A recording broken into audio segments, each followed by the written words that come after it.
Olá, sejam bem-vindos ao nosso encontro com a Palavra. Esse espaço reservado dentro do nosso canal para aprendermos um pouco mais sobre a Palavra de Deus. Você que nos acompanha em nossos vídeos que são postados semanalmente, nós estamos trabalhando sobre temas variados e hoje nós vamos falar sobre experiência. Mais precisamente, a experiência do novo nascimento. Você sabe o que é o novo nascimento? E quais são as evidências deste novo nascimento na vida de um cristão? Eu quero convidar você para abrir sua Bíblia comigo no Evangelho de Jesus Cristo, conforme escreveu o apóstolo João, no capítulo de número 3. Nós iremos ler os versículos de 1 até o número 6. João, capítulo 3, versículo de 1 a 6. Assim diz a palavra de Deus. Havia entre os fariseus um homem chamado Nicodemos, um dos principais dos judeus. Este de noite foi até Jesus e lhe disse: Rabi, sabemos que o Senhor é mestre vindo da parte de Deus, porque ninguém pode fazer esses sinais que o Senhor faz, se Deus não estiver com ele. Jesus respondeu: em verdade lhe digo, que se alguém não nascer de novo, não pode ver o reino de Deus. Nicodemos perguntou: como pode um homem nascer de novo sendo velho? Será que pode voltar ao ventre materno e nascer uma segunda vez? Jesus respondeu: em verdade lhe digo, quem não nascer da água, do Espírito, não pode entrar no reino de Deus. O que é nascido da carne é carne, e o que é nascido do Espírito é Espírito. Não fique admirado por eu dizer: vocês precisam nascer de novo.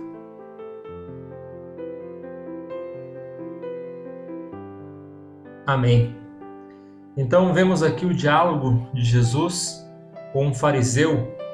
O fariseu, na época de Jesus, era uma pessoa muito religiosa, era uma pessoa que conhecia profundamente as Escrituras, o Antigo Testamento, a lei, e também a Torá, que era os primeiros 5 livros, o Pentateuco.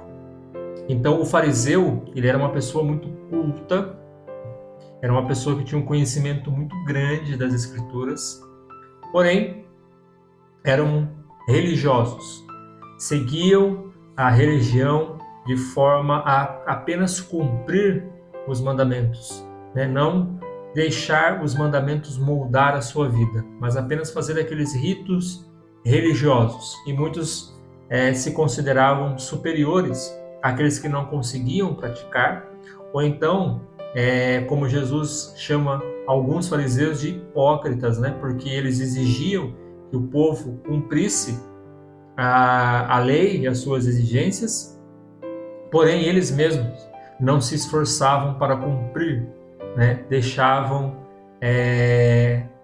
faltar alguma coisa e escondiam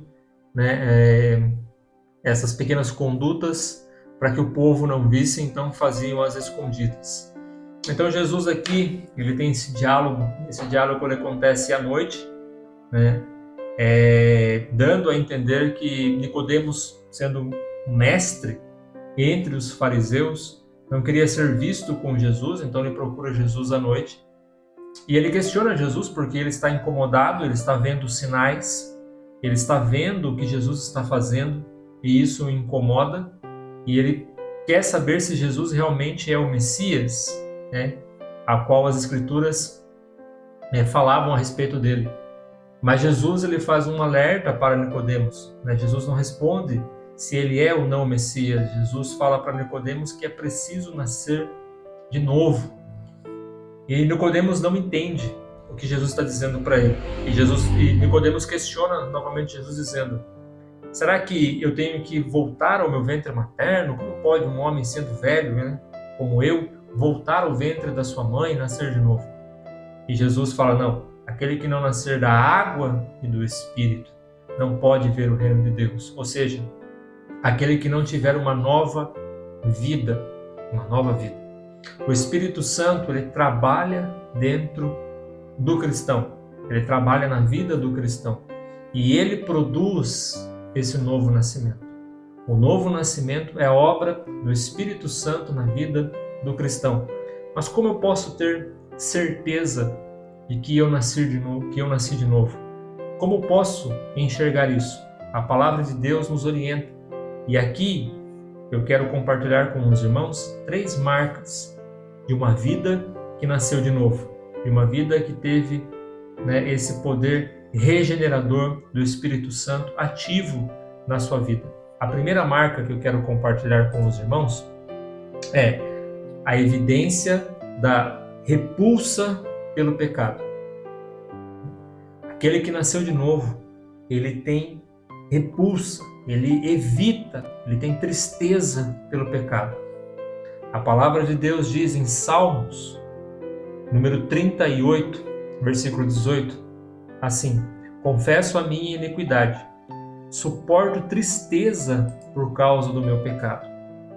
O profeta Ezequiel, em seu livro, no capítulo 36, a partir do verso 31, ele diz assim: então vocês se lembrarão dos seus maus caminhos e das ações que não foram boas, e terão nojo de vocês mesmos por causa das suas iniquidades e das suas abominações.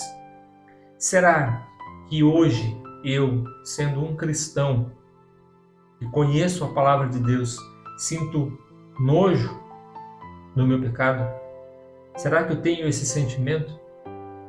É como algo que você vai comer, por exemplo, e você sabe que aquilo está estragado, que aquilo está podre, e vem aquele mau cheiro, e você fala: não, eu não vou comer isso, porque está estragado, está ruim, isso vai fazer mal para mim. Será que enxergamos o pecado da mesma forma? Será que olhamos hoje para o pecado e sentimos nojo? Não, eu não vou fazer isso porque isso desagrada ao meu Senhor. Eu não vou fazer isso porque Jesus, ele morreu por mim na cruz e isso não serve mais para mim. Quem praticava essas coisas era o velho homem, a velha natureza. Hoje eu sou uma nova criatura. Será que eu tenho essa repulsa, esse nojo, do pecado, de não querer praticar? Será que a minha vida hoje como cristão é baseada nesses princípios? Isso é uma marca daqueles que nasceram de novo, aqueles que odeiam o pecado, porque o seu pecado, foi o que matou o seu Senhor. Jesus, ele morreu por causa dos nossos pecados. Por isso nós devemos odiar o pecado. Por isso nós devemos lutar contra o pecado. Porque ele matou o nosso Senhor, o nosso amado Mestre, o nosso Jesus. Ele morreu por causa dos nossos pecados. Então nós precisamos sentir, realmente isso que o salmista diz aqui e que o profeta Ezequiel diz: tristeza, confessar o nosso pecado com tristeza e não querer praticar mais. A segunda marca, ou então a segunda evidência, é a fome de Deus, a vontade de estar na presença de Deus, de querer estar com Deus. Pedro, na sua primeira carta, no capítulo de número 2, versículo de número 2, Pedro vai dizer assim: como crianças recém-nascidas, desejem o genuíno leite espiritual, para que por ele lhe seja dado o crescimento para a salvação. Salmos de número 42, versículo 1 e 2, diz assim: assim como a corça suspira pelas correntes das águas, assim por ti, ó Deus, suspira a minha alma. A minha alma tem sede de Deus, do Deus vivo. Quando irei e me apresentarei diante da face de Deus? Olha, tanto Pedro quanto o salmista aqui, eles retratam aqueles que têm a necessidade de buscar a Deus, aqueles que estão sedentos por Deus, como uma criança recém-nascida. Ela deseja, ela anseia pelo leite materno, porque sabe que aquele alimento vai lhe fazer bem, vai lhe sustentar, né? Ele deseja aquilo, assim como a corça que está com sede e encontra as águas, e então ela corre até em direção às águas, ela se deleita nas águas. Assim é o cristão, né? Para ele não é enfadonho ter comunhão com Deus, não é um tempo desperdiçado. Para ele é um prazer meditar na palavra, ler a palavra, né? Ele prefere gastar seu tempo em comunhão com Deus, na leitura da palavra, na oração, do que em qualquer outra coisa, né? O cristão, quando ele nasceu de novo, não quer dizer que ele vive em uma bolha, né? Não quer dizer que ele se isola socialmente, que ele não acompanha, né, as tendências da sociedade. Não, ele está por dentro de tudo, né? Ele está interagindo com tudo, porém ele prioriza. Para ele coloca como prioridade estar na presença de Deus, buscar a Deus. Ele tem fome disso. Você tem fome de Deus? Você tem vontade de estar na presença de Deus? Você deseja estar na presença de Deus? Aqui, tanto Pedro quanto o salmista, eles colocam a respeito, né, do alimento.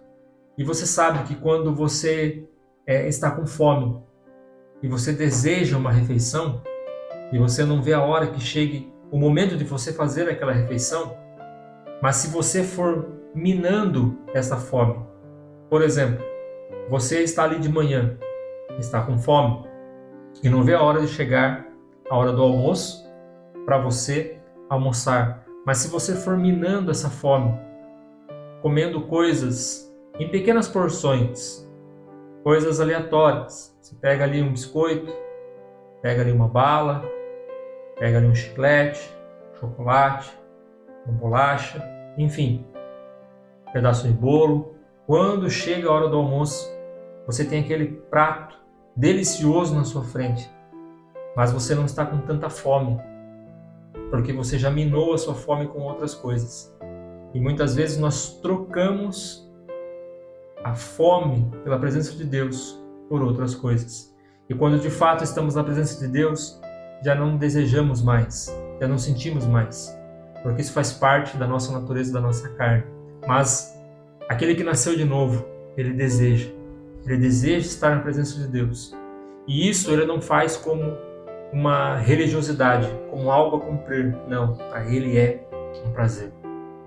E a terceira marca, a terceira evidência, vai estar na certeza da salvação. Ele tem certeza da sua salvação. O apóstolo Paulo vai dizer em Romanos, capítulo 8, versículo 16, o próprio Espírito confirma com o nosso espírito que somos filhos de Deus.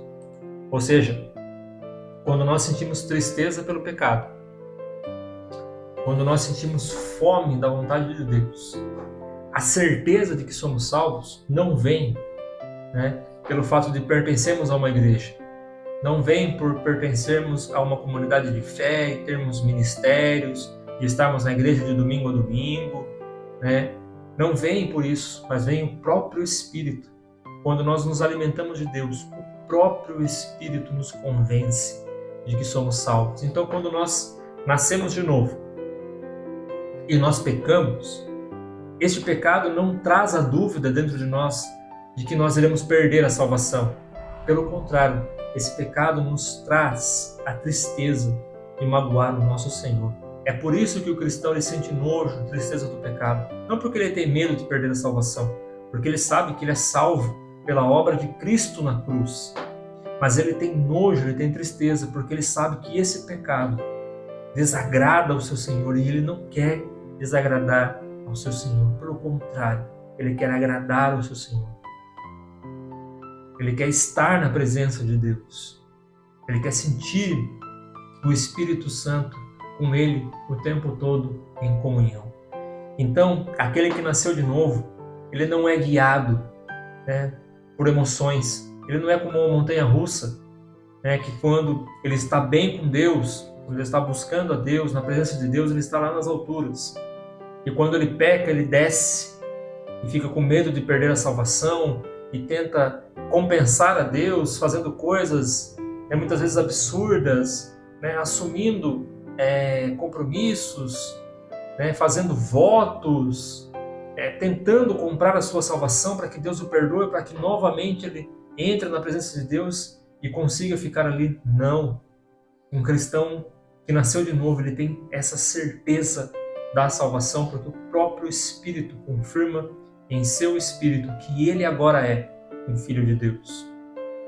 Diante dessas três marcas, diante dessas três evidências, a repulsa pelo pecado, a tristeza pelo pecado, a fome de Deus e a certeza da salvação, você, diante dessas três marcas, você pode se considerar hoje uma pessoa que nasceu de novo?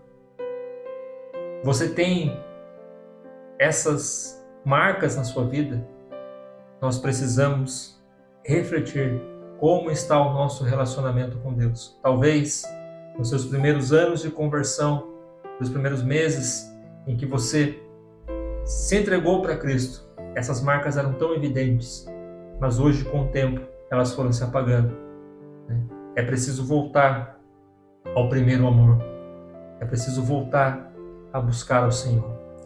Que Deus nos abençoe, que Deus ilumine o nosso coração, que possamos voltar às práticas das primeiras obras. Eu desejo a todos um ótimo final de semana e até o próximo encontro com a palavra. Um forte abraço e até lá.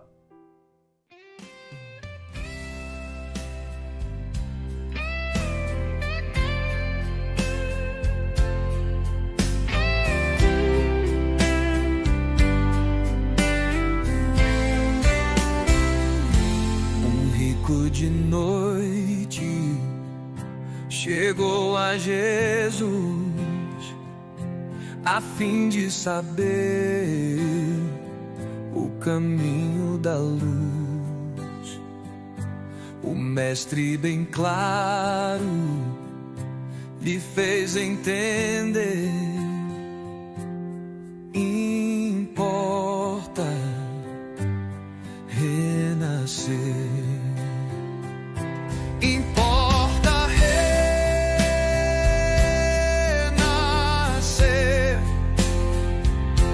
importa renascer, com voz infalível,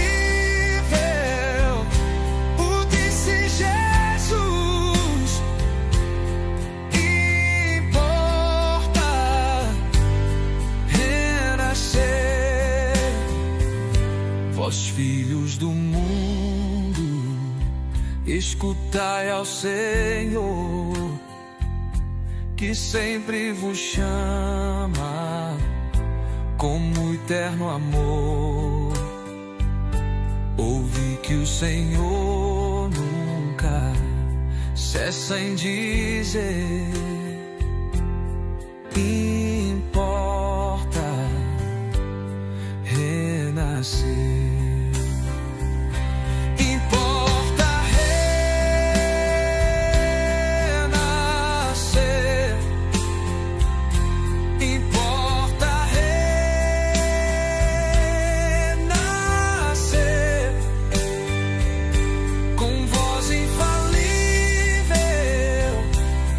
Disse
pois no céu desejais encontrar. Deveis vossas culpas a Deus confessar, e a ordem de Cristo com fé acolher.